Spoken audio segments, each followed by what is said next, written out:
அனைவருக்கும் வணக்கம். மண் சட்டியில் மாங்காய் சாம்பார் எப்படி வைக்கிறேன்னு பாருங்கள். கேரட்டு நூல்கோல் ரெண்டையும் கட் பண்ணிவிட்டு கொஞ்சம் உப்பு, சாம்பார் தூள் கொஞ்சம் போட்டும், மஞ்சத்தூள் கொஞ்சம் போட்டுட்டு ஒரு சின்ன கப்பில் எடுத்து வச்சுக்கணுங்க. இந்த குக்கரில் வந்து துவரம்பருப்பு போட்டுட்டு அதில் 2 தக்காளி பழம், அது கொஞ்சோண்டு மஞ்சத்தூள் போடணும். தண்ணி ஒரு சொம்பு ஊற்றணும். இந்த காயை கட் பண்ணி வச்சுருந்த கப்பை எடுத்து அந்த குக்கரில் வச்சிட்டோம்னா 2 விசில் விட்டால் போதும். துவரம்பருப்பும் அட் டைமில் வெந்துடும், காயும் வந்துடுங்க. சிம்பிள் டிப்ஸ் தான் இது. கேஸும் மிச்சமாகும், டைமும் மிச்சமாகுங்க.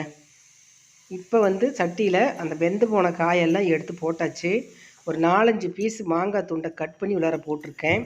நல்லா கொதிக்குது பாருங்கள். மாங்காய் போடுறதுனால சூப்பராக இருக்கும் டேஸ்ட்டு. மாங்காய் சாம்பார் பேர். நல்ல மணமாக இருக்கும், சாப்பிட்றதுக்கு அருமையாக இருக்கும். இட்லி, தோசை, சாப்பாட்டுக்கு இந்த மாங்காய் சாம்பார் வந்து அருமையாக இருக்கும். மாங்காய் சீசன் இருக்கிறப்பெல்லாம் நீங்கள் மாங்காயை வாங்கி வச்சுக்கிட்டு இந்த மாதிரி சாம்பார் வைக்கிறப்போ கண்டிப்பாக போட்டுக்குங்க. நல்லா இருக்குங்க.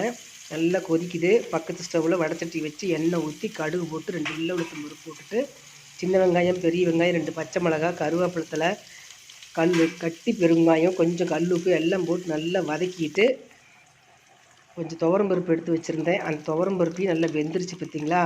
இந்த மண் சட்டிலேயே ஊற்றியாச்சு. தாளிச்சதை வந்து இந்த மண் சட்டியில் இருக்கிற சாம்பாரில் போட்டுடணும். நல்லா கொதிக்கிட்டோம். கொதிச்சுட்டு போட்டு இறக்கிட வேண்டியதுதாங்க. என்னோடய வீடியோ பார்க்குறீங்க, ஒரு லைக் ஒன்று போடுங்க. சப்ஸ்கிரைப் பண்ணிவிட்டு பாருங்கள். சப்ஸ்கிரைப் பண்ண அத்தனை பேர்த்துக்கு ரொம்ப ரொம்ப நன்றி.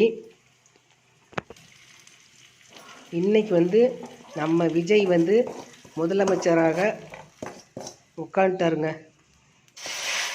ஒரு 5 வருஷத்துக்கு வந்து அவரை யாரும் அசைக்கவே முடியாது, முதலமைச்சரை.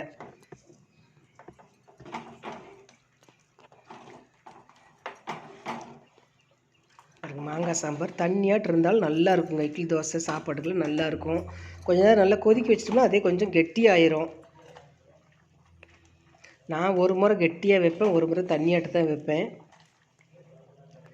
சாதம் ஏற்கனவே ரெடி பண்ணி இறக்கி வச்சாச்சு. மத்தியானத்துக்கு நைட்டுக்கு சாம்பார் இதுதாங்க. தேங்க்யூ.